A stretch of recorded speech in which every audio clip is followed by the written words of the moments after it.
هادي له وأشهد أن لا إله إلا الله وحده لا شريك له وأشهد أن محمدا عبده ورسوله أما بعد رب اشرح لي صدري ويسر لي أمري واحلل عقدة من لساني يفقه قولي ربي زدني علما وارزقني فهما اللهم إنا نسألك علما نافعا ورزقا طيبا وعملا متقبلا.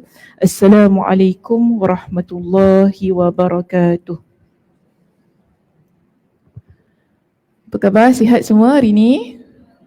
Alhamdulillah. Kenapa awak buat saya ke depan sangat ni? Tak ke belakang sikit kan? Ya? Waalaikumsalam warahmatullahi. Tak apa, nanti saya tolak. Okay. Dah sarapan dah semua? Dah? Sarapan apa? Ayam? Roti kaya. Oh. Dengar macam ayam tadi, rupanya roti kaya. Okey. Simple Kak Siti? Masya Allah. Ada yang makan mi siam?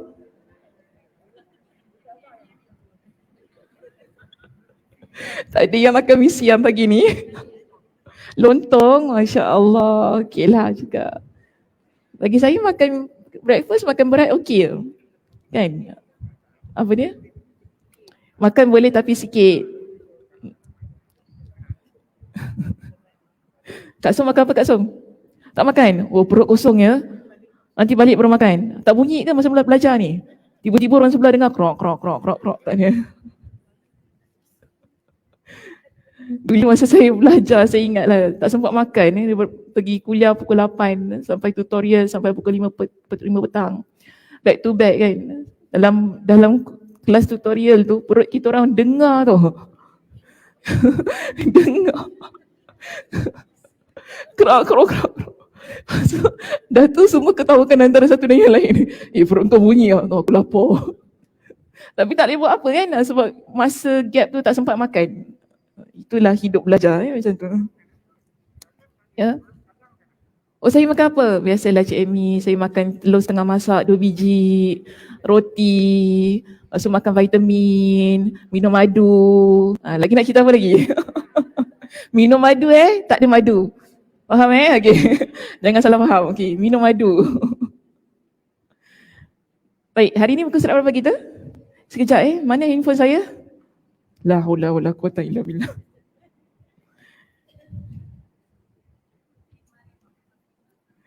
Handphone ni dekat kitab tak perasan.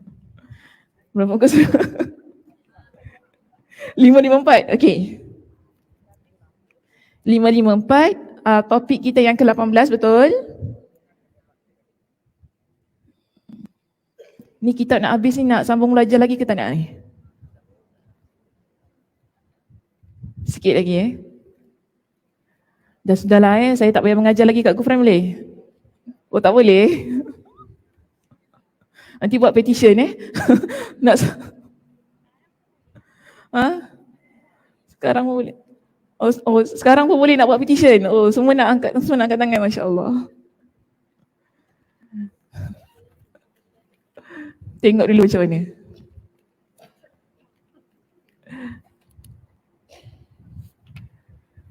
Okey. 18 kan? Kebodohan. Oh, jangan sebut bodoh lah Kejahilan.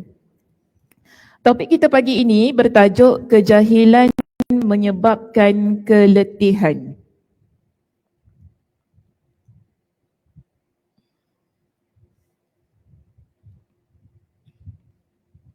Kita ada 8 poin di situ. Okey. Renggan yang pertama, tidak mengenal jalan yang ditempuh, rintangan yang ada di jalan, serta tidak mengetahui maksud dan tujuan akan membuat seseorang keletihan selama perjalanannya. Tidak hanya itu, manfaat ataupun hasil yang diperolehnya dari perjalanannya juga sangatlah sedikit. Boleh faham? Faham tak perenggan pertama tu? Tak faham. Wah, awal-awal je dah ni dah surrender dah. Faham tak? Siapa faham angkat tangan? Semua takut nak angkat tangan, nanti kena explain pula. Nanti angkat tangan, Ustazah bangunnya kena explain, takutnya. Apa dia? Oh faham, tapi nak explain tak boleh. Oh macam gitu. Susah juga ni. Kalau tak ada arah tujuan,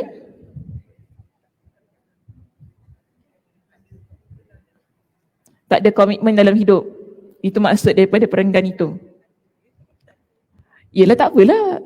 Maksudnya tak ada tujuan dan arah hidup, itu yang difahami lah daripada perenggan ini. Okey. Kita bagi contoh macam gini Nak pergi Masjid Gufran kan? Tak tahu jalan. Tak. Sekarang ni dia tak tanya dengan orang. Tak tahu jalan, dia main jalan je.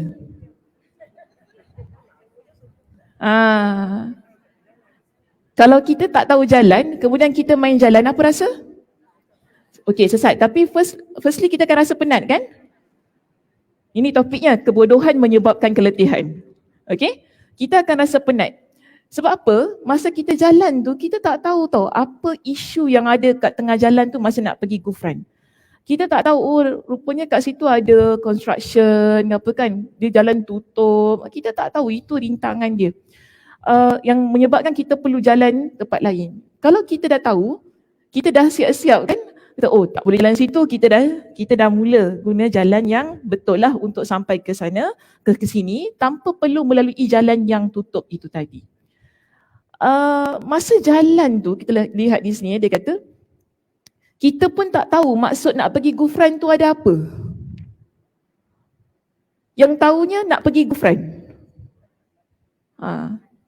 Dia tak tahu, dah tadi first dia tak tahu jalan dia, kemudian dia tak tahu apa yang berlaku di tengah jalan tu, kemudian dia tak ada maksud, tak ada tujuan, yang dia tahu aku nak pergi Gufran. Itu je. Okey. Kalau kita dengan tujuan sedemikian, tadi macam Kak Som kata, nak pergi belajar kan. Kalau kita tak ada niat sedemikian, kita bayangkan kalau kelas cancel macam mana? Dia datang tu maknanya tak ada orang. Penat kan? Keletihan. Kenapa? Sebab dia tak ada niat dan tujuan, dia cuma datang, asal tak ada orang ni, setahu aku hari ni macam ada kuliah. Tapi tujuan dia tak ada, tujuan yang matlamat yang utama tu tak ada. Sebab tu dia semua perkara-perkara yang menghalang tu ada pada diri dia. Jadi kita dapati di sini, pengarang kitab kata, dalam keadaan yang sedemikian, orang yang begini, dia akan dapat manfaat yang sangat sedikit. Okeylah sampai Gufran tu, sampai Masjidil Gufran tu, alhamdulillah kan, dapat solat sunat. Kalau nanti ada solat berjemaah dapat join, okeylah. Cuma kalau betul-betul tadi nak datang kuliah ke, nak itu nak ini ke apa kan, dia akan dapat fully manfaat yang sepenuhnya. Jika sekiranya dia ada ilmu tentang apa yang dia inginkan. Jadi sebab tu di sini dia kata, bila kita jahil tadi tentang jalannya, tentang setiap sesuatu yang berlaku ketika kita nak berjalan ke tempat itu kan, kemudian atas tak tahu apa tujuannya, maka di sinilah yang dia kata orang yang begini manfaat ataupun hasil yang diperoleh adalah sedikit dari perjalanannya itu. Ataupun contoh kita katalah nak pergi Istanbul contoh bukan Istanbul kedai makan dekat Arab Street tu tahu bukan tu? Istanbul yang dekat Turki itulah. Boleh tak kita jalan main redah je? Tak boleh kan? Ke ada orang suka main redah je? Ada kawan saya lah, dia selalu kritik saya. Dia kata, engkau kalau nak jalan mana-mana mesti nak kena buat research. Dia cakap gitulah dengan saya sebab saya kan researcher kan. Saya buat apa-apa mesti nak research. Saya tak boleh nak pergi main redah ke apa kan. Mesti nak buat kajian, kat sana ada apa. Okey, lepas tu nak pergi mana semua. Saya tak boleh beli tiket terus saya mendarat di Istanbul tu terus nak jalan. Habis tak tahu lepas dah turun tu nak naik teksi ke, nak naik bas ke, ada tour guide ke apa, nak naik metro ke apa kan, tak tahu. Habis macam mana? Kawan saya kata tak apa lah, dah turun tu teruslah, redah je lah, apa boleh redah. Tapi bagi saya itu tak ada memberi manfaat yang banyak sebab kita masa kan. Nanti kan kita buang masa dekat airport. Macam saya rasa kalau saya nak pergi mana-mana, saya dah tahu dah. Saya turun je daripada flight tu, okey, dah custom dah angkat beg, saya dah tahu dah. Saya nak ambil teksi di mana, okey, kemudian hotel saya ke mana, kan, jalannya ke mana, tukar duit tu macam mana, nak perlu beli SIM card ke tidak, semua saya dah prepared dah. Ini kita kata satu keadaan yang menguntungkan kita. Masa tak habis, okey. Kemudian dia tak memenatkan kerana kita dah tahu tujuannya. Dalam keadaan yang sedemikian, kita dah plan, kita dah rancang. Jadi kita tahu okey, kalau saya sampai sana mungkin kat sana ada riot lah contoh kan. Kita tak tahu kan. Jadi kita baca berita-berita apa yang berlaku di situ. Ini kita panggil sebagai satu keadaan persediaan. Kita ada ilmu ketika kita nak buat apa sahaja yang kita inginkan. Ilmu sangat penting.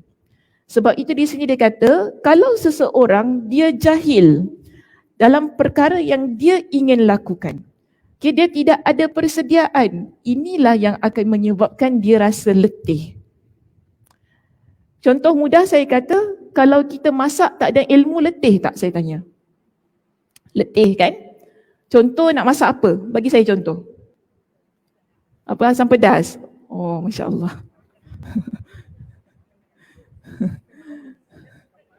Asam pedas ikan pari pula ditambahnya, okey. Ada lagi tambahan asam pedas ikan pari, ada apa-apa top up lagi flavorsnya? Tak ada? Apa dia? Apa daun apa? Bunga kantan. Oh, letak lagi bunga kantan. Jadi asam pedas ikan pari bunga kantan. Ada nak tambah lagi? Daun kesum. Tak ada, saya nak nama menu tu. Takkanlah nak letak semua kan?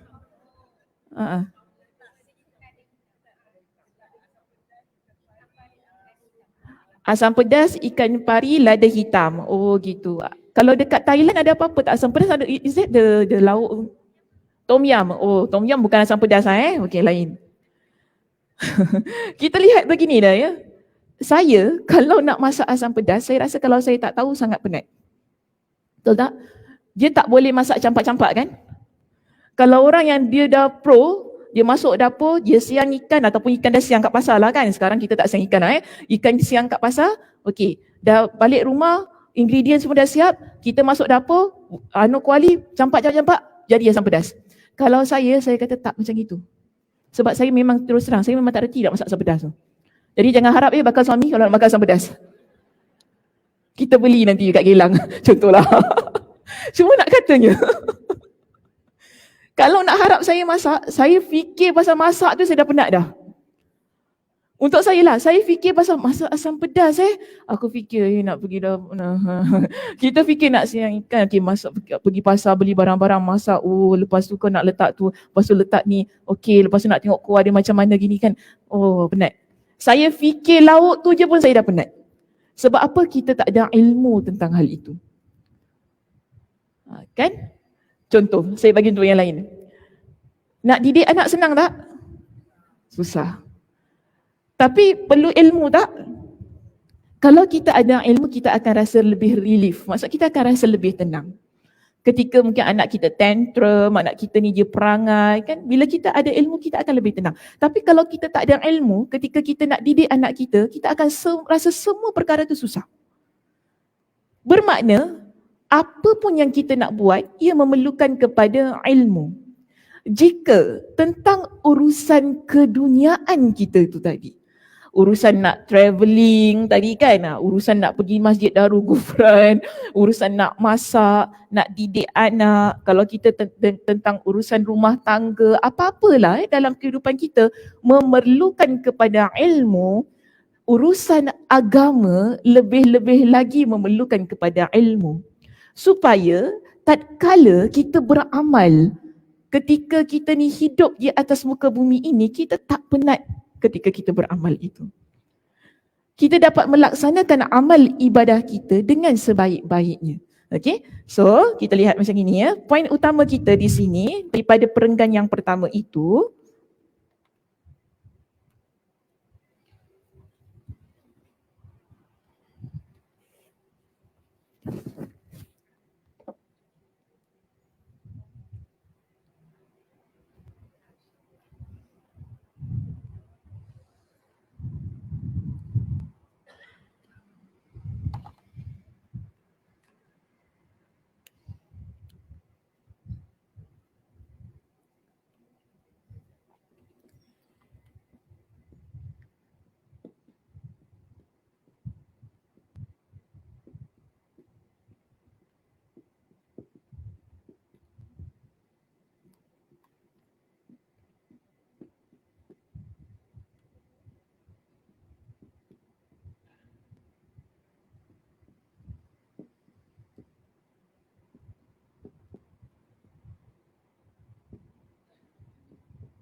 okey. Jadi ini 4 perkara penting yang perlu kita faham. Setiap kali kita nak buat apa sahaja dalam kehidupan kita, kita mesti tahu jalan. Jalan ni boleh kita kata kaedah, tahu cara nak buat macam mana. Tak semestinya jalan lah kan. Tahu cara, tahu kaedah. Okay, boleh tukar lah kat sini kaedah. Kedua, kita tahu apa rintangan dia, apa kesusahan yang akan kita hadapi. Jadi ini kita panggil sebagai persediaan, preparation kita. Seterusnya kita tahu maksud kenapa kita buat perkara itu. Apa tujuannya, apa niatnya. Okay? Daripada situ kita akan dapat banyak manfaat daripada 3 poin ataupun 3 cara yang di atas ini. Jadi tak kira sama ada ianya berkaitan tentang amalan-amalan yang biasalah ataupun amalan-amalan yang berkaitan tentang keduniaan maupun amalan berkaitan tentang keagamaan kita, 4 poin ini perlu kita pastikan kita ada ketika nak melakukan perbuatan itu. Tak kira sama ada dalam perkara dunia maupun akhirat. Okey?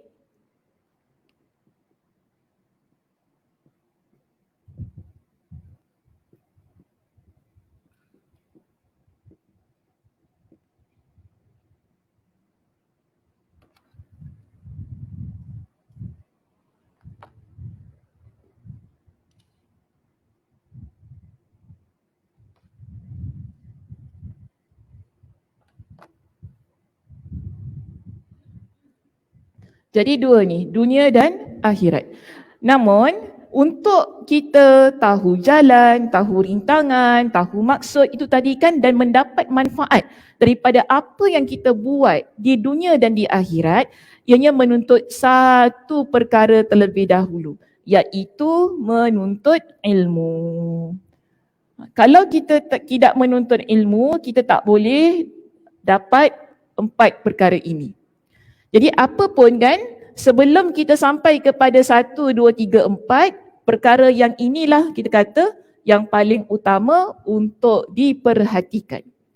Sebelum kita tahu, sebelum kita ada mengenali apa itu rintangan ataupun ujian dalam perjalanan kita, dalam apa saja perkara yang kita ingin lakukan, sebelum kita tahu tentang maksud dan juga tentang manfaat daripada apa yang kita nak buat, kita mesti menuntut ilmu. Bila kita ada ilmu, itulah yang akan menyebabkan kita faham dan kita dapat atasi semua perkara yang kita inginkan itu dengan sebaik-baiknya. Sebab itu Allah Subhanahu wa taala berfirman dalam surah Az-Zumar pada ayat yang ke-9. Allah kata apa? Qul hal yastawil ladzina ya'lamuna wal ladzina la ya'lamun. Katakanlah, adakah sama orang yang mengetahui dan orang yang tidak mengetahui? Dia takkan pernah sama. Kita yang ada ilmu dengan yang tidak memiliki ilmu, dia takkan pernah sama. Cara dia berhadapan, cara dia mengatasi kan sesuatu isu dalam kehidupan, dia takkan pernah sama. Sebab tu saya ingatkan begini ya muslimat, hidup kita apabila kita ada ilmu, kita ni tak gelabah. Kita tak orang kata cepat marah. Maaf saya tak tahu lah, mungkin ada orang ada ilmu pun cepat marah lah. Cuma bagi saya kan, ada orang bila dia tu kita dapat beza. Orang yang berilmu cara dia bercakap beza. Daripada cara dia berbual kita dah tahu dah, ini bukan orang sebarangan. Kerana ilmu yang dimiliki. Dan tak beza dengan orang yang tak ada ilmu. Orang yang tak ada ilmu, kalau dia bercakap tu kita dah nampak dah. Dia punya kita mana tengok Allah. Cara dia bercakap tu kan kita tahu dah, oh ini orang ni nampak sangat dia tidak tahu. Cara dia penggunaan ayat dia kan nampak di situ. Kerana apa? Ilmu itu biasanya dia akan dapat dizahirkan daripada diri kita. Daripada percakapan, tindakan, pemikiran, kan? Apa yang kita rasa dan tindakan-tindakan kita semuanya. Ia berdasarkan kepada ilmu. Sebab tu Allah kata dia takkan sama. Ayat ini sebenarnya berkaitan tentang amalan perbuatan orang yang syirik dan juga amalan perbuatan orang yang beriman kepada Allah Subhanahu Wa Taala. Allah nak beritahulah kepada kita ada orang yang dia mensyirikkan Allah, tapi pada ayat yang ke-9 ni Allah tanya adakah sama dengan orang yang dia bangun malam? Orang yang bangun malam yang mengharap kepada Allah Subhanahu Wa Taala takkan sama. Kemudian Allah kata apa? Qul hal yastawil ladzina ya'lamuna wal ladzina la ya'lamun. Maka katakanlah kalau orang yang dia mensyirikkan Allah dengan orang yang dia bangun malam tu tadi dengan sungguh-sungguh mengharapkan redha Allah, maka takkan sama. Kerana apa? Takkan sama orang yang berilmu, iaitu orang yang tahu tentang Allah, orang yang mengenal Allah, orang yang tahu tentang manfaat amal ibadat yang dia lakukan, dengan orang yang tidak mengenal Allah, dengan orang yang mana dia tak tahu kenapa aku perlu solat dan sebagainya. Dia takkan sama. Jadi sebab itu Allah Subhanahu Wa Taala dalam surah Taha pada ayat yang ke-114, Allah Subhanahu Wa Taala perintahkan kepada Nabi supaya doa kepada Allah, wa qur rabbi zidni ilma. Katakanlah wahai Muhammad, wahai Tuhanku, tambahkanlah untuk aku ilmu. Okey?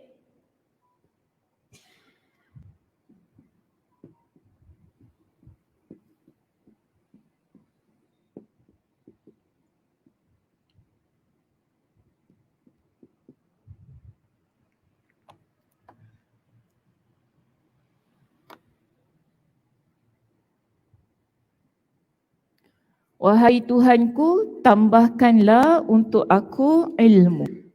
Ini doa yang dibaca oleh Nabi SAW yang Allah Subhanahu Wa Taala perintahkan untuk baginda baca.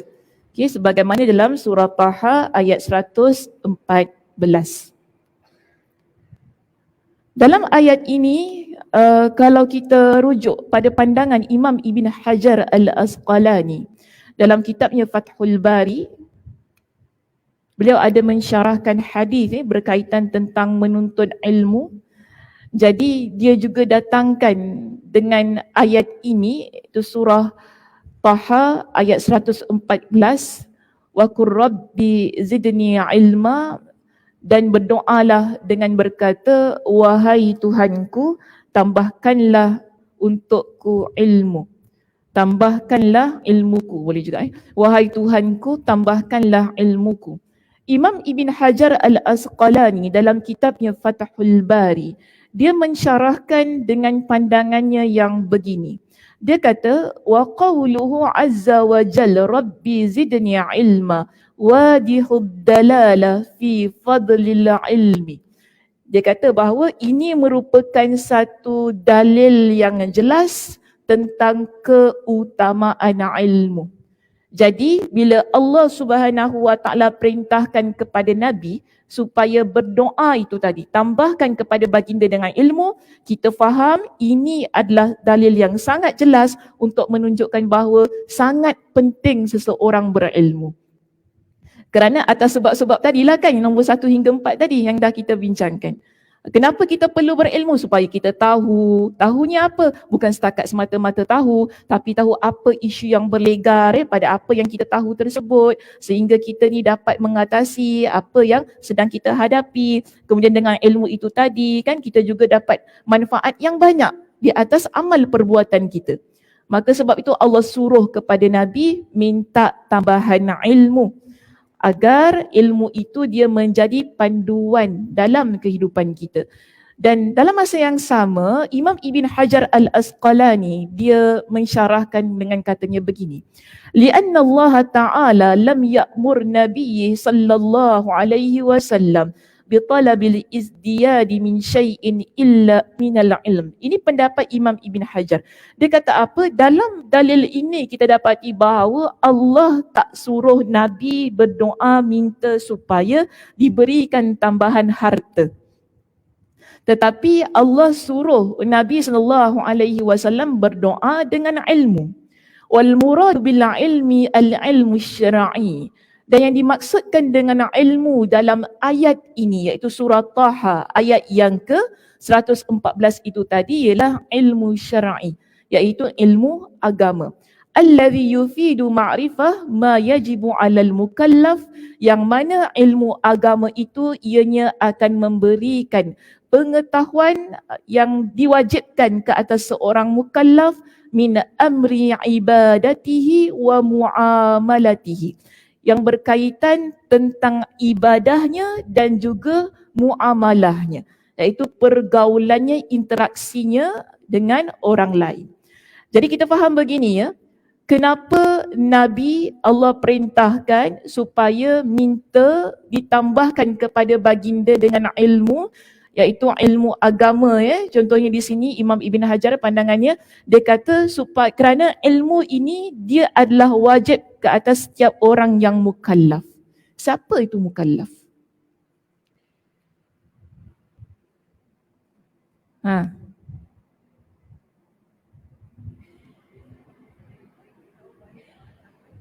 Apa dia? Tahu bezakan antara baik dan buruk? Okey. Anak ni berapa tahun umur? 10. Okey. Adik suka naik bas ke naik kereta? Naik bas. MRT ke bas? Bas. Dia suka yang lagi bagus mana? Dia boleh bezakan tau.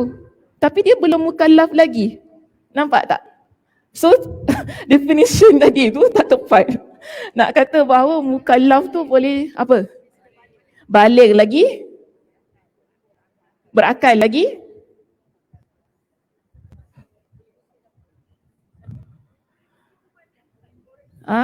Siuman berakal lah kakak.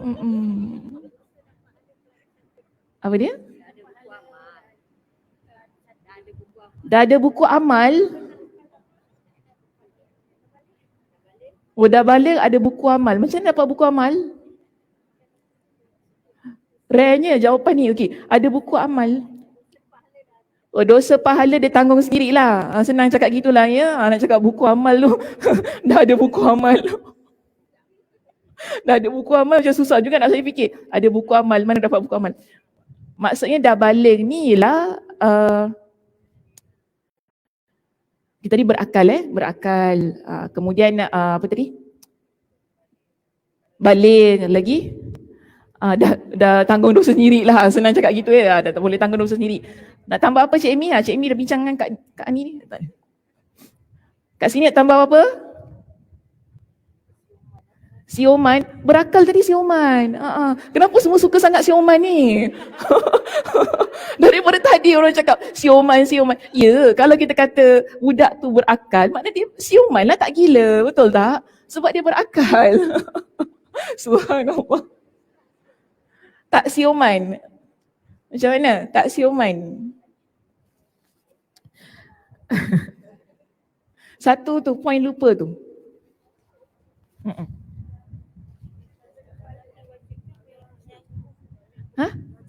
Dah cukup umur balik lah. Okey, apa tadi kakak?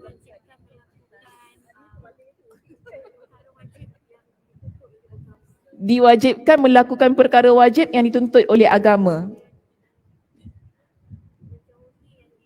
Menjauhi yang dilarang. Yelah, dah tanggung dosa sendiri dah tadi tu. Sama juga. Cik nak cakap apa tadi?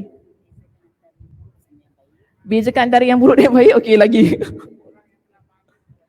Orang yang telah balik, ya jawab apa tadi? Matang. Okey. Islam, yes. Okey. Yang pertama tu lupa sebut je. Nak cakap tapi tak cakap. Nak cakap tapi tak cakap. Lain kali letak gear 5 kakak. Gear je baru 1. 1, 2, tak naik-naik tu gear tu. Belum naik gearnya tu. 1, baru 1. Kak Ani duduk depan Kak Ani. Gear tak marah lagi. Janganlah takut. Saza marah tak kalau salah? Tak marah kan? Ada tak kena ketuk ketampi ke apa salah? Salah ketuk ketampi, berdiri kat luar situ, tengok daripada luar je. Tak ada kan? Janganlah takut. Saza tak marah. Ya Allah, ya Tuhanku. Dia mesti Muslim. Kalau nak kata berakal, yang non-Muslim pun berakal juga. Betul tak? Dia mesti Muslim. Okay, Muslim, akil, balik. Itu semualah. Maknanya tak gila si Umar. Semualah maksudnya dia tu dah tanggung dosanya sendiri. Ini dia bagi sebagai mukallaf. Jadi Imam Ibn Hajar Al-Asqalani dia kata apa? Ilmu ini wajib dituntut oleh mereka yang mukallaf. Kita semua mukallaf kan kat sini? Ke belum balik lagi dah? Jangan cakap dengan saya. Tiba dah ada cucu kata, belum balik. Subhanallah. Bermakna. Imam Ibn Hajar Al-Asqalani, sekejap bagi polis tu jalan dulu. Polis ke bomba ke apa ni? Ambulans.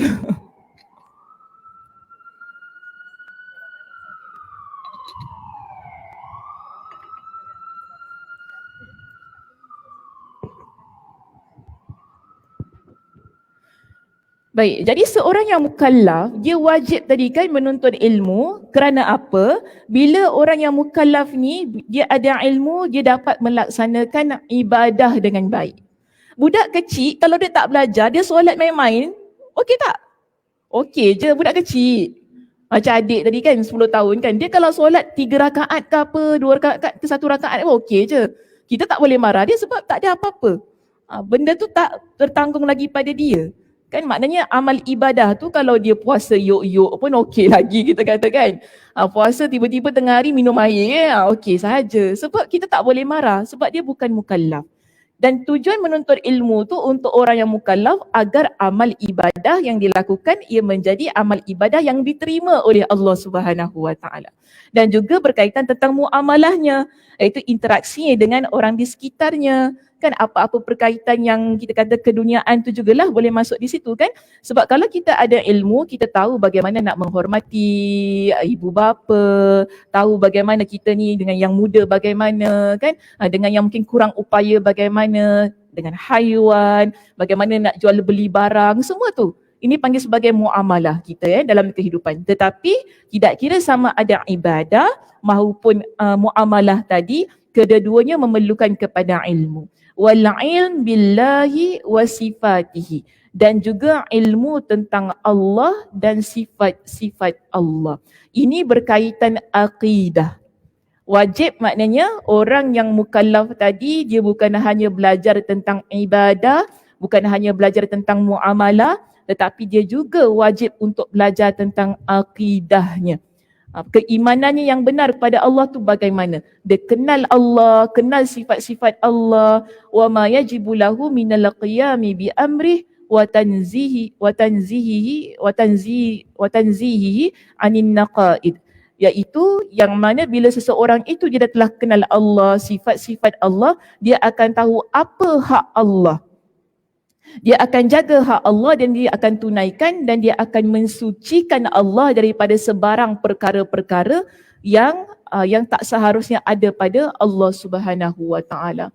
Jadi kita lihat di sini dalam penerangan Imam Ibn Hajar Al-Asqalani itu tadi berdasarkan doa Nabi sallallahu alaihi wasallam menunjukkan kepada kita betapa pentingnya ilmu. Kerana ilmu dia akan buat kita jadi orang yang tidak jahil dan akhirnya kita akan terhalang daripada keletihan. Bukan saya kata tak penat langsung, penat tetap penat. Kan ada tak orang tak pernah penat dekat dunia ni? Sekarang saya yakin semua di hadapan saya ni berilmu tau. Dalam keadaan berilmu ni penat tak saya tanya? Penat. Ustazah Sakinah penat tak? Penat. Penat. Saya ada ilmu pun penat kan. Kita tak boleh nafikan kepenatan yang ada pada setiap diri kita ini. Cuma nak kata bila kita ada ilmu ni kurang penatnya. Bukan kita kata menghapuskan langsung kepenatan itu. Bermakna kalau orang dia jalan mungkinlah dia tak tahu jalan tadi kan. Dia mungkin naik 3 bas. Tapi sebab kita tahu jalan, kita naik apa? Kita naik Grab. Macam gitu lah. Tak penat kan. Contohlah kan. Tak bagi expressway kan. Ataupun naik satu bas lah. Sebab kita tahu naik bas nombor berapa yang betul-betul straight berhenti dekat depan sini. Kalau tak orang tak tahu mana nak jalan dia tak tahu dia akan naik bas itu, naik bas ini, turun sana, turun sini. Sebab apa dia sesat? Dia tidak ada ilmu. Itu yang memenatkan diri dia. Tapi orang yang ada ilmu, dia akan guna jalan yang ekspres. Mudah untuk dia, kurang penat untuk dia. Saya ingat dulu saya cakap pasal naik bas ni. Dulu saya mengajar dekat Asy-Syafa'ah. Asy-Syafa'ah di mana? Sembawang. Dan pada masa tu saya tinggal Bedok. Bedok nak pergi Asy-Syafa'ah. Subhanallah saya kata. Dia nak keluar rumah tu bercinta. Pada waktu dulu tu kan, saya naik bas. Memang naik 3 bas. Dan sampai-sampai penat saya. Saya nak syarah tu kan, dia macam mood dia dah tak ada kan. Lama-lama saya kata tak boleh jadi. Naik Grab je. Tak boleh. Kita ingatkan nak save lah kan, nak save duit apa kan. Tapi kata tak boleh Sakinah. Ni kalau sampai Asy-Syafa'ah, lepas tu kau dah penat, dah berpeluh semua kan. Dengan jalan semua sampai-sampai tengok jemaah, ya Allah. Tapi alhamdulillah makcik-makcik kat situ makcik-makcik tu tak, makcik-makcik ni, makcik-makcik bawang. Minta maaf makcik-makcik Syafa'ah kalau ada.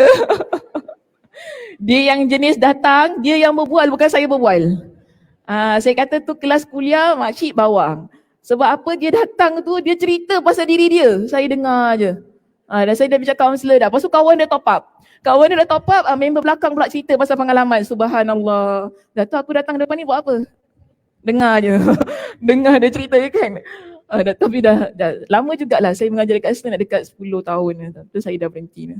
Lama. Sayang kuliah tu, tapi tak apalah sebab dia makcik-makcik bawang, biar makcik-makcik bawang settle sendiri. Itu datang. Tapi cuma tu lah saya rasa dia punya benefit untuk saya tak penat sangat sebab saya tak berbual banyak. Sebab makcik-makcik tu yang berbual. Saya pun menggunakan kesempatan itulah sebab dah penat kan. Okay, berbual cik, okay saya dengar je. Okay, terus kita lihat di sini. Kita terus masuk kepada kitab kita, muka surat 554 ni. Sekarang ni di bawah ni kan ada poin 8, ada poin 1 hingga poin 8. Poin 1 hingga poin 8 ialah contoh yang diberikan kepada kita tentang bagaimana orang yang dia tu tidak ada ilmu kemudian dia beramal sehingga menjadikan dia orang yang letih. Jadi ada 8 poin yang diberikan kepada kita tentang keadaan-keadaan orang yang dia beramal bersungguh-sungguh tetapi yang berbalik kepada diri dia lah hanya kepenatan semata-mata. Baik, kita lihat yang pertama di sini. Sebelum tu adapun orang yang seperti itu biasanya mempunyai kecenderungan sebagaimana penjelasan berikut ini. Pertama, giat mengerjakan ibadah nafilah iaitu sunnah namun meninggalkan ibadah fardu iaitu wajib. Macam mana tu?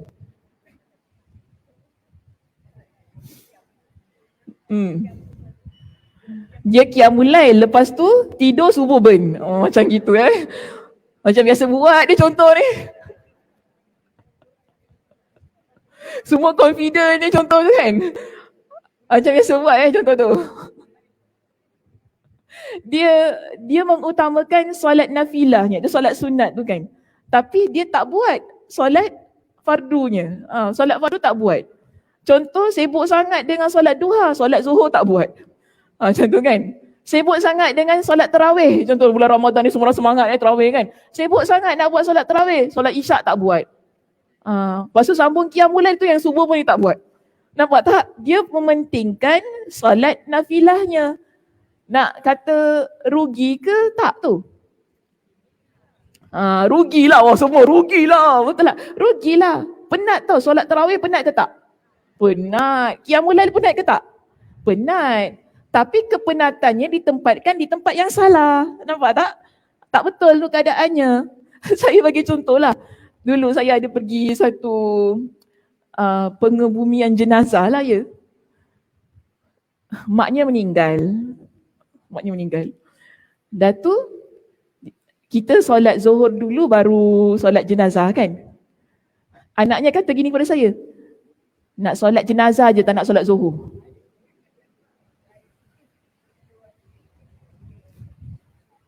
Something wrong kan? Dia punya ni, tapi yelah suasana tengah kesedihan, takkan saya nak kuliah duha kat situ, betul tak? Takkan tiba-tiba saya kata, kakak baring sekarang, saya solatkan kakak jenazah dulu. Rasa geram tau, sebab solat zuhur kan wajib, betul tak? Lepas tu dia lebih pentingkan nak solat jenazah maknya berbandingkan solat zuhur. Betul lah solat jenazah maknya tu betul, tak salah kan? Betul, memang perlulah solat jenazah maknya. Tapi ungkapan kata dia tu, saya kata, kakak ni, saya macam kata, ya Allah, aku macam cakap, kau baring sekarang, aku solatkan kau jenazah, kau tengok apa jadi kat kau. Macam gitu rasanya tau, perasaan kita marah kan, sebab wajib tu dibiarkan macam tu. Dia tak nak buat solat, boleh cakap depan kita, nak solat jenazah je lah, solat zuhur tak nak, tunggu orang habis solat zuhur.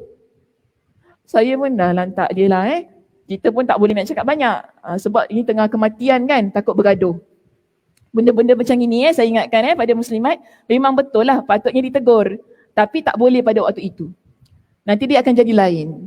Nanti orang kata kita insensitif lah, tak tengok suasana apa kan. Jadi bila nak cakap apa-apa, nanti dulu. Saya doa lah untuk dia, mudah-mudahan Allah berikan hidayah lah pada dia, Allah berikan taufik untuk beramal. Cuma memang kalau tengok gaya hidupnya memang bukan orang yang bukan orang yang inilah, yang solat.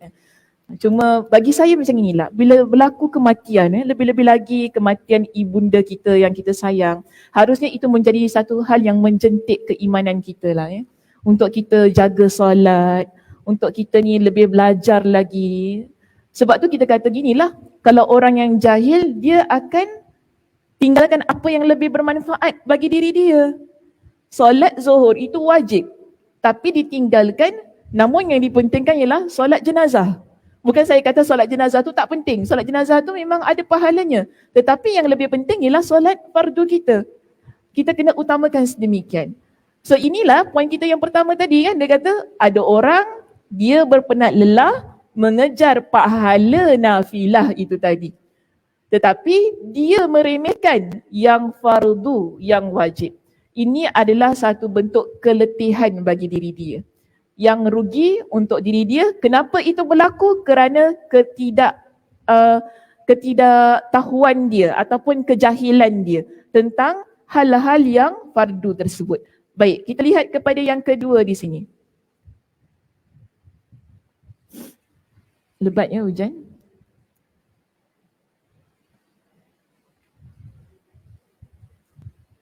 Yang kedua disebutkan giat beribadah dengan anggota tubuh sahaja tanpa diiringi dengan amalan hati. Macam mana tu? Lalai, lagi? Okey, amalan hati apa? Kalau kita kata amalan hati apa? Apa dia, Fitri?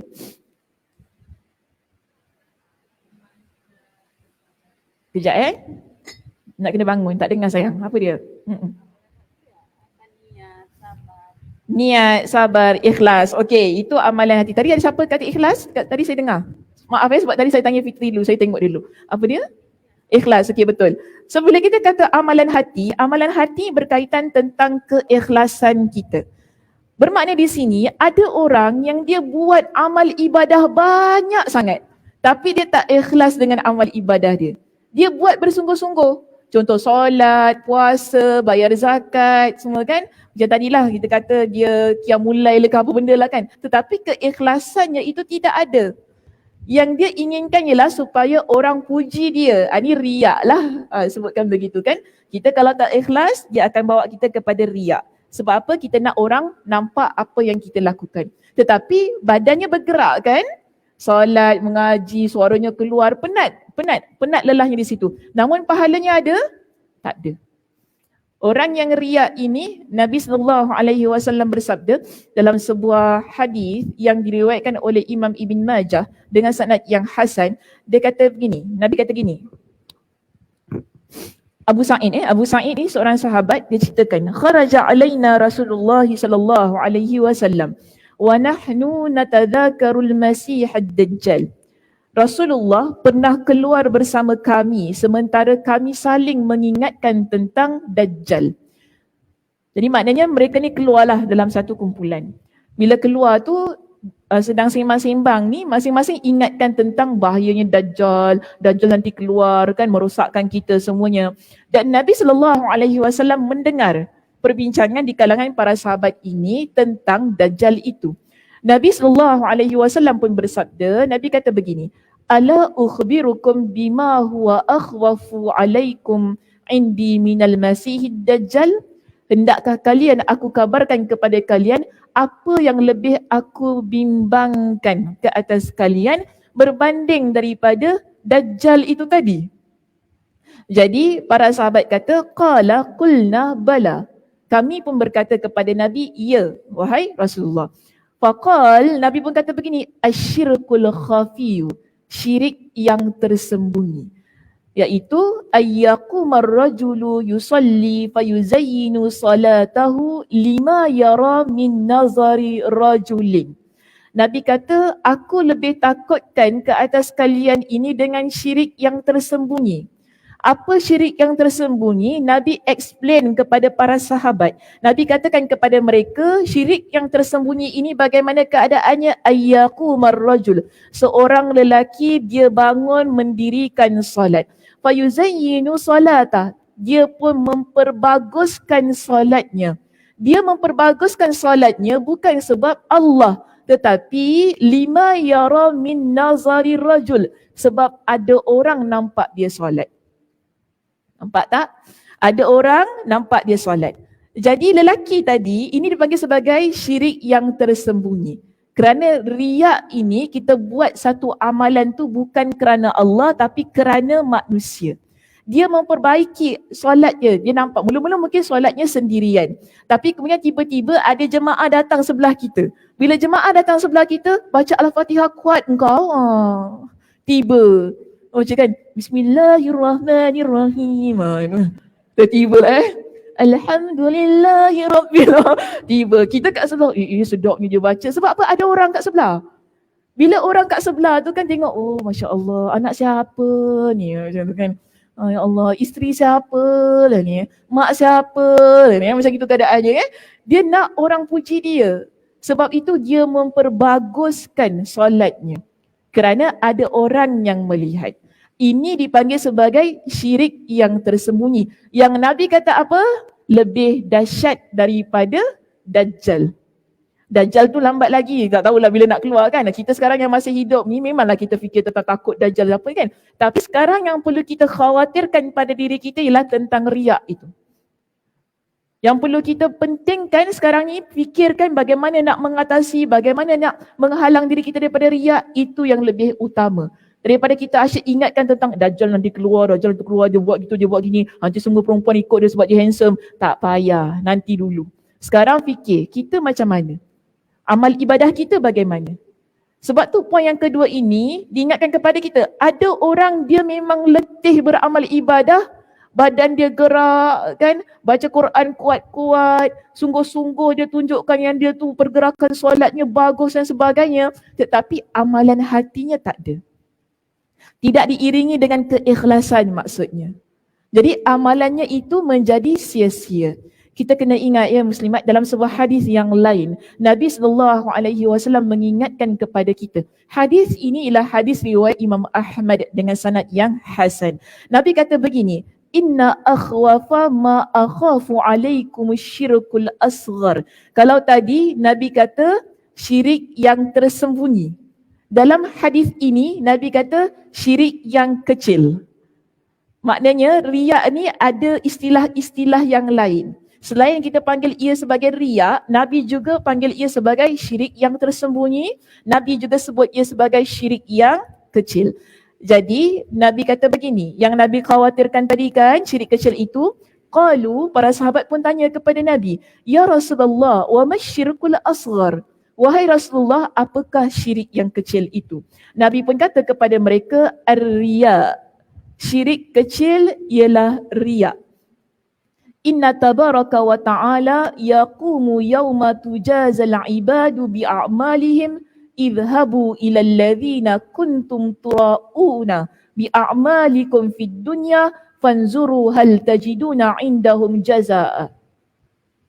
Baik, Nabi kata orang yang riak ini, yang masa dia hidup di dunia kan, dia baca Al-Quran, dia bersedekah, dia buat segala amal ibadah dia kerana ingin dipuji oleh orang lain. Dia nak orang nampak dan orang angkat dia kerana amal perbuatannya itu. Nabi kata nanti di hari kiamat Allah Subhanahu Wa Taala ketika Allah memberikan balasan, memberikan ganjaran terhadap amal ibadah kita, Allah akan lihat pada orang yang riak ini, Allah akan kata kepada mereka, izhabu ilal ladzina kuntum turaun. Kalian pergilah kepada orang yang kalian nak tunjukkan itu. Allah suruh kita cari nanti di padang mahsyar siapa yang kita nak riakkan. Boleh cari tak? Allah bukan suruh kita cari saja. Tapi apa yang Allah perintahkan, minta pahala daripada mereka. Kita takkan mampu. Ini azab sebenarnya yang Allah berikan kepada orang yang riak. Sebab logiknya begini ya, kalau kita beramal soleh kerana Allah, kita buat satu perbuatan kerana Allah, Allah yang memberikan balasan dan ganjaran kan? Okey, cantik. Tapi kalau kita buat sesuatu itu bukan kerana Allah tapi kerana manusia, kerana kita mengharapkan pujian dia, kerana kita harap dia itu angkat kita, puja kita dan kata kita bagus, Allah kata mintalah pahala daripada orang itu. Cari dia. Mana nak cari? Kalau tadi yang solat saya bagi contoh satu orang tu okeylah, mungkin boleh cari kan, boleh lah orang kata kan. Tapi sekarang ni kita kata dunia kita dunia media sosial kan. Kita buat sesuatu tu kan, kita tunjuk pada orang berapa ramai followers tengok tu. Nak cari macam mana? Siapa yang tengok pun kita tak tahu amal ibadah kita ni. Itu kalau tujuannya lah kita memang nak tunjukkan lah kan. Memang begitu. Allah tu maha mengetahui ya apa yang ada pada hati kita ni. Tapi jangan takut pula nak tunjuk pula nanti tiba-tiba jangan tunjuklah. Nanti riak. Takut. Tak, maksud saya kita masing-masing tahu niat kita bagaimana. Kalau memang niat kita untuk orang puji, untuk orang puja, memang salah lah. Tapi kalau niat kita baca Quran, ada orang dia baca Quran, dia tunjukkan dia baca Quran. Ada orang dia belajar, tunjukkan dia belajar. Tak ada masalah benda tu. Kerana apa kita nak supaya memberikan semangat kepada orang lain, memberitahu ini yang perkara yang betul, mana yang salah. Kan cara bersemikan, itu okey. Niatnya betul. Ini kerana Allah SWT. Tapi kalau sekiranya kalau kita buat semua itu kerana manusia, memanglah nanti di hari kiamat Allah akan minta kita cari manusia-manusia ini dan minta dia berikan pahala kepada kita. Letih tak kita? Dah letih tadi dekat dunia kan? Nak tunjukkan sangat pada orang, berusaha all out, orang pujilah aku, tunjuk tengoklah aku. Kita penat macam tu kan? Nanti dekat akhirat lagi penat kita. Inilah dinamakan sebagai keletihan yang dihadapi oleh manusia yang mana dia beramal bersungguh-sungguh. Beramal dengan amalan anggota tubuh badan dia itu tadi dengan sangat all out. Tetapi nanti dia akan penat dunia dan akhirat kerana apa? Amalan hatinya tidak diiringi dengan amalan anggota tubuh badannya. Baik, seterusnya. Kita lihat ya pada poin yang ketiga. Giat dengan ibadah batin tetapi dalam pelaksanaan ketaatan yang zahir tidak sesuai dengan as-sunnah.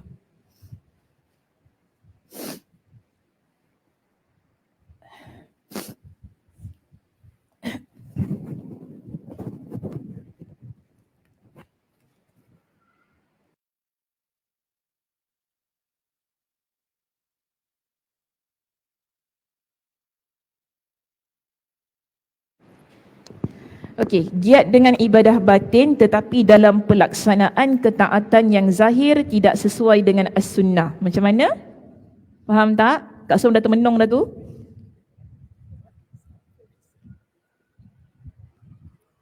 Faham Kak Som? Apa dia? Amalan yang tak ditunjuk oleh Nabi.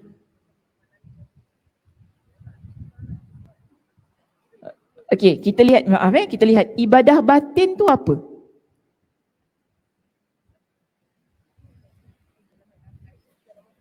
Giat dengan ibadah batin kan tadi dia sebut gitu kan? Okey, ibadah batin tu apa? Dia balik kepada amalan hati tadi. Maksudnya kita buat amalan itu ikhlas. Kita buat betul-betul kerana Allah, tetapi ianya tidak selari dengan apa yang ditunjukkan oleh agama. Amalan itu tak selari dengan apa yang ditunjukkan oleh agama. Kena ingat ya, syarat diterimanya amal ibadah kita ada dua. Dia bukan hanya semata-mata ikhlas, tetapi dia mesti ada ittiba. Ikhlas wattiba. Okey?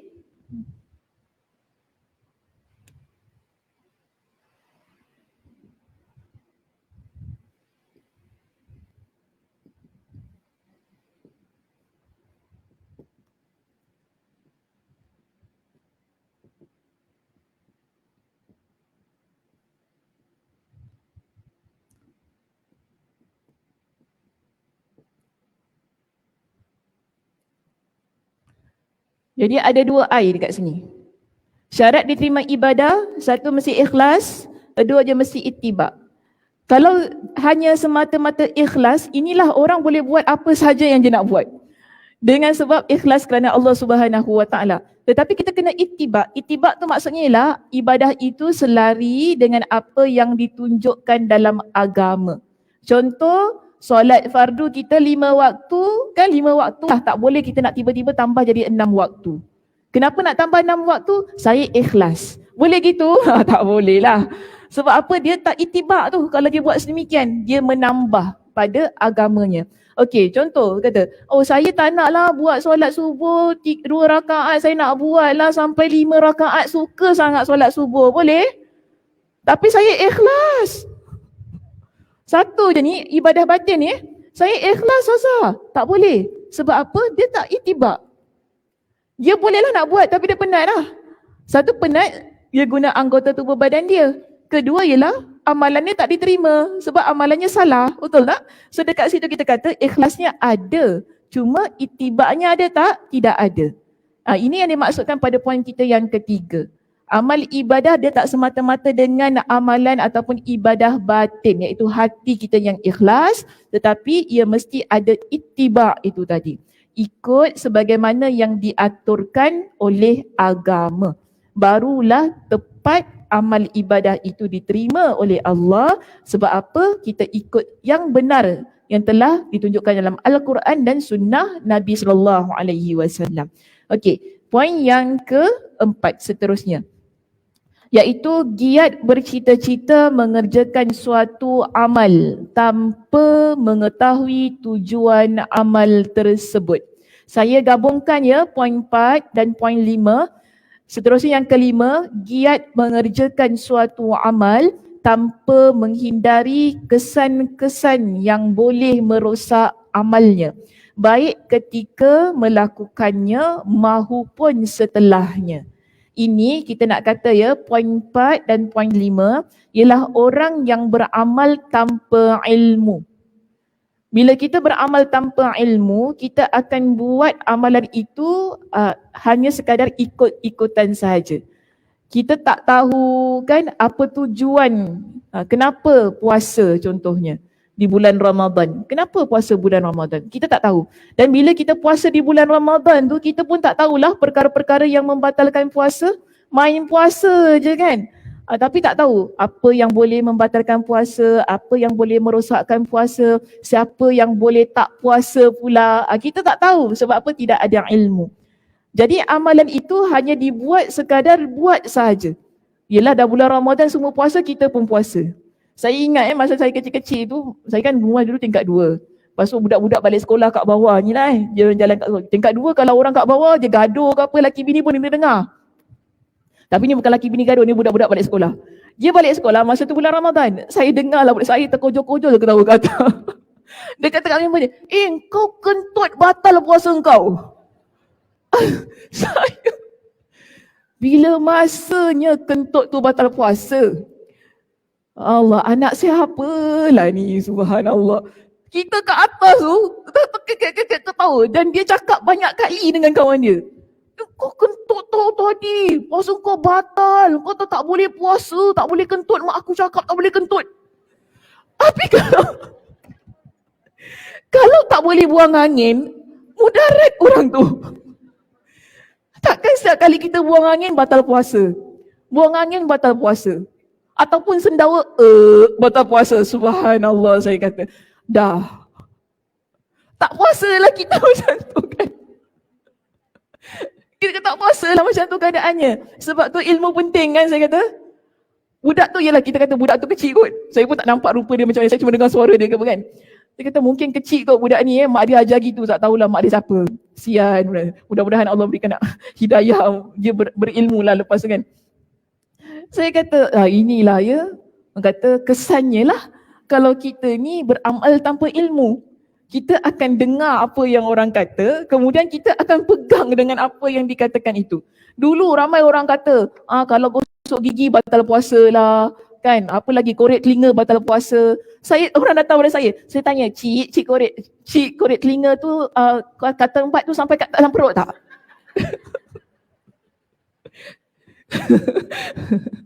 Cotton bud tu cik masuk ngeng-ngeng je kan? Sampai dalam perut masuk, kenyang tak cik? Cik kata, tak lah Ustazah, takkanlah sampai dalam telinga. Betul lah tak sampai kan? Tak batal puasa cik. Kadang kesian lah cik-cik ni. Ilmu tu kita kena brush up ilmu kita apa pun yang kita buat dalam amal ibadah ni kan. Supaya dia tak jadi amal ibadah yang salah. Ataupun amal ibadah yang hanya dibuat semata-mata. Tanpa kita tahu tentang hal-hal yang sebenarnya membatalkan puasa contohnya. Hal-hal yang sebenarnya merosakkan puasa. Contoh kita kalau puasa bulan Ramadan kita mengumpat orang batal ke puasa? Tak puasa tak batal kan? Tapi apa yang berlaku? Kurang pahala. Kita tak kata batal puasa. Tapi kemudian nak ni ke? Nak mengumpat juga ke sebab tak batal puasa? Macam ni, bila kita belajar tentang puasa, tentang amal ibadah puasa itu kan, kita ada ilmu. Bermakna kita akan beramal dengan sebaik-baiknya. Betul tak? Kita akan jaga, aku tak nak lah, dah puasa penat-penat. Bukan senang nak puasa betul tak? Kita nak qada puasa pun bukan main susah lagi. Tak belum qada lagi kan. Kita kata bukan mudah kita nak berpuasa. Jadi kita nak jaga seboleh mana pahala itu datang pada kita dengan sebaik-baiknya. Kita nak dapat full mark ketika kita puasa tu kan. Tak naklah dapat markah separuh, just pass ke apa kan. Kita kalau markah just pass dia rasa macam fail lah hidup ni kan.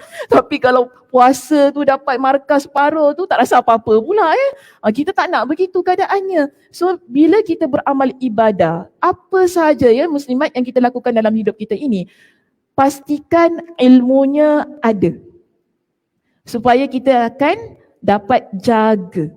Amal ibadah itu manfaatnya yang sepenuhnya kita peroleh, kemudian kita tahu bila masanya batal, kita tahu bila masanya merosakkan, kita tahu bila masanya yang kita boleh ataupun kita diringankan ataupun dirukhsahkan untuk tidak melaksanakannya. Jadi ilmu sangat penting di sini ketika beramal ibadah. Jangan taklid buta. Kalau kita taklid buta, sayang. Dia akan buat kita ni hanya ikut-ikutan tanpa mengetahui tentang semua itu tadi. Baik, terus masuk kepada poin kita yang nombor 6. Giat mengerjakan suatu amal namun melalaikan adanya anugerah yang terdapat di dalamnya. Padahal ibadah itu terlaksana bukan kerana faktor perbuatan anggota sahaja. Ini maksudnya kita meremehkan ganjaran yang Allah Subhanahu Wa Taala tetapkan. Saya berikan kefahaman teruslah pada poin kita yang nombor 6. Bermakna orang tu dia beramal saja tetapi dia meremehkan ganjaran yang Allah Subhanahu Wa Taala nak berikan kepada dia. Dan dia tak nak ambil tahu pun lah apa ganjaran yang akan dia peroleh ketika dia beramal soleh. Jadi dalam hal yang begini dia akan berkait rapat pada poin kita yang keempat dan yang kelima. Itu yang buatkan dia tak menjaga kesempurnaan amal ibadahnya kan, sebab dia meremehkan pahala, dia meremehkan ganjaran yang Allah ingin berikan. Baik, seterusnya yang ketujuh, giat mengerjakan amal tanpa menyedari kekurangan dirinya terkait dengan amal itu, sehingga dia terluput dari meminta ampun kepadanya setelah menyelesaikannya. Maksudnya orang yang ketujuh ni dia sombong dengan amal ibadah dia. Dia rasa yang dia buat tu perfect. Dia rasa amal ibadah yang dilakukan ni sempurna, Allah akan berikan kepada dia pahala dan dia tak ada rasa langsung pun ada kekurangan pada amal ibadahnya. Sehingga dia pun tak ada rasa nak minta doa pada Allah supaya Allah terima amal ibadah dia. Ni orang begini, kalau kita dah ada rasa sombong dengan amal ibadah pun masalah ya. Kita rasa bangga dengan amal ibadah kita ni semua. Perkara-perkara yang menyebabkan kita letih ketika kita beramal ibadah. Sehingga kita tak angkat tangan minta keampunan Allah, kan mungkin ada kekurangan pada amal ibadah kita, mungkin kita mungkin tak khusyuk ke ataupun bacaan kita salah dan sebagainya. So itu dimaksudkan pada poin kita yang ketujuh. Yang penting macam ni, bila setiap kali solat kita minta Allah ampunkan kita. Minta. Sebagaimana doa yang biasa dulu saya pernah ajar tentang doa yang Abu Bakar minta kepada Nabi, Allahumma inni zalamtu nafsi zulman kathira faghfir li maghfiratan min indik warhamni innaka antal ghafurur rahim. Doa yang kita baca setelah kita baca tahiyat.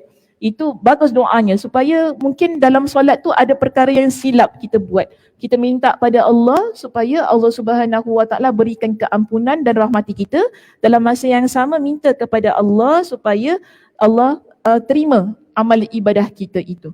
Baik, itu yang nombor 7. Seterusnya masuk yang ke-8, iaitu giat melakukan suatu amal yang belum terpenuhi haknya berupa nasihat dan berlaku baik, tetapi dia mengira telah memenuhi kewajipan tersebut. Yang nombor 8 ini nak kata macam inilah, orang yang nombor 8 dia sibuk sangat ajak orang buat baik tapi dia sendiri tak buat. Itu maksudnya. Okay, dia sibuk sangatlah. Tadi kan kata berupa nasihat orang lain, ajak orang lain melakukan kebaikan, tapi dia tak kiralah, dia sendiri tak memenuhi kewajipan tersebut. Banyak tak berlaku sekarang ni? Ajak orang buat baik tapi dia lupa pada diri dia sendiri. Allah ada ingatkannya dalam surah Al-Baqarah pada ayat yang ke-44. Atamuruna an-nasa bil birri wa tansawna anfusakum wa antum tatluna al-kitab afala ta'qilun. Patutkah kamu menyuruh manusia supaya berbuat kebaikan sedang kamu lupa akan diri kamu sendiri, padahal kamu semua membaca kitab Allah? Tidakkah kamu berakal? Ini teguran daripada Allah. Surah Al-Baqarah ayat yang ke-44. Allah ingatkan kepada kita ni asyik suruh orang buat itu, buat ini kan, tapi kita lupa pada diri kita sendiri tak beramal soleh, tapi kita asyik ajak je orang buat baik. Jadi Allah pun tanya kepada kita, bukankah kita pun baca Al-Quran, kita baca kitab Allah, kita tahu tentang hukum hakam Allah, tapi kenapa kita pula yang buat perkara yang salah, tapi kita suruh orang buat perkara yang betul. Jadi dia menyelisihi ataupun kita kata dia contradict dengan apa yang kita cakap dengan perbuatan kita. Sebab tu Allah tanya dalam ayat ini, surah Al-Baqarah ayat yang ke-44, afala ta'qilun, tidakkah kamu orang yang berakal? Kerana orang yang berakal ketika dia bercakap, dia akan selari dengan tindakan dia. Dia bertindak selari juga dengan apa yang biasa dia ajak ataupun biasa yang dia beritahu kepada orang ramai. Jadi inilah 8 perkara yang dia kata hal-hal itulah yang dapat mengurangi manfaat dari amal ibadah seseorang, padahal dia telah melakukannya dengan susah payah. Bermakna kita faham pada hari ini apa pun yang kita buat berkaitan tentang amal ibadah kita perlukan kepada ilmu supaya kita tak termasuk di kalangan mereka yang nombor 1 hinggalah nombor 8 itu tadi. Kita inginkan penat lelah kita ketika beramal ibadah itu ialah penat lelah yang berbaloi di sisi Allah dan juga untuk diri kita sendiri. Jika tidak, dia hanya akan jadi amal ibadah yang sia-sia. Jangan lupa Allah Subhanahu Wa Taala dalam surah Al-Ghashiyah, Allah ada ingatkan kepada kita, hal ataka hadithul ghashiyah, sudahkah sampai kepadamu wahai Muhammad perihal hari kiamat yang huru-haranya meliputi. Maknanya hari kiamat ni huru-hara yang sangat dahsyat. Berlaku di sekitar kita, berlaku di hadapan mata kita, kita akan rasa takut sangat pada hari kiamat itu. Allah beritahukan kepada Nabi dalam surah Al-Ghasyiyah, tadi saya baca ayat 1. Kita masuk pada ayat yang kedua. Wujuhu yawma idzin khashi'ah. Muka orang yang kafir pada hari itu tunduk kerana merasa hina. Orang yang kafir pada hari itu wajah mereka tunduk setunduk-tunduknya kerana mereka rasa sangat hina pada hari kiamat. Ada satu hal yang Allah sebutkan pada hari kiamat ini yang saya nak kaitkan dengan topik kita yang ke-18 pada pagi ini, iaitu Allah kata amilatun nasibah. Mereka menjalankan kerja yang berat lagi berpenat lelah.